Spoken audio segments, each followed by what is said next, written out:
올해 아파트와 같은 공동주택 공시가격에 집주인들이 접수한 의견이 4만 9천여 건으로 집계됐습니다. 14년 만에 가장 많습니다. 이런 의견 접수와 조정을 거치면서 공시가격 상승률은 19.05%로 초안보다는 소폭 하락했는데요.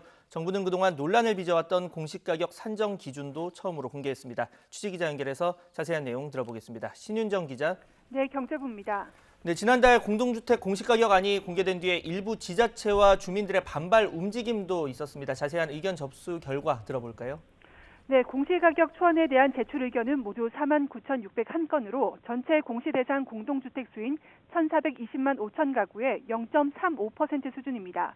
지난해 3만 7천여 건보다 1만 2천여 건 증가했고 역대 가장 많았던 2007년 5만 6천여 건 이후 14년 만에 최다 기록입니다. 가격대별로 보면 공시가 6억 이하 주택에서의 의견 접수는 전체 대비 0.15%에 불과한 반면 9억 원 초과 주택은 전체의 3.3%에서 의견을 제출했고 30억 원을 넘는 초고가 주택은 10집 가운데 한 집꼴로 의견을 제출한 것으로 집계됐습니다. 같은 공동주택 단지에서 다수 또는 집단으로 의견을 제출한 경우는 436개 단지로 나타났습니다. 서울은 지난해 2만 6천여 건에서 올해 2만 2천여 건으로 제주도 역시 지난해 115건에서 46건으로 감소한 반면에 세종에서는 275건에서 4,905건으로 15배가량 큰 폭으로 늘었습니다. 정부는 제출된 의견 가운데 5% 수준인 2,400여 건과 함께 연관 세대까지 모두 4만 9천여 가구의 공시가격을 조정했습니다.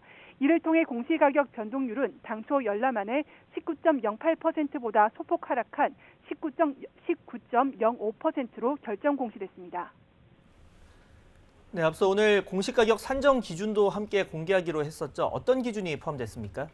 네, 국토부는 올해부터 공시가격 산정 기초자료를 공개하는데요.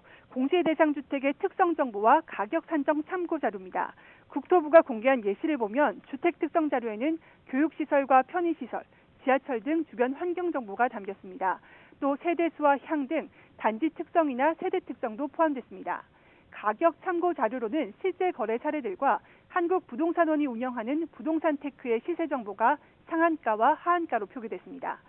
그러나 이 정보는 단지나 타입별로만 나와 있어서 정확히 해당 주택의 시세가 얼마인지, 공시가격 현실화율은 몇 %가 적용됐는지는 개별적으로 공개되지 않았습니다.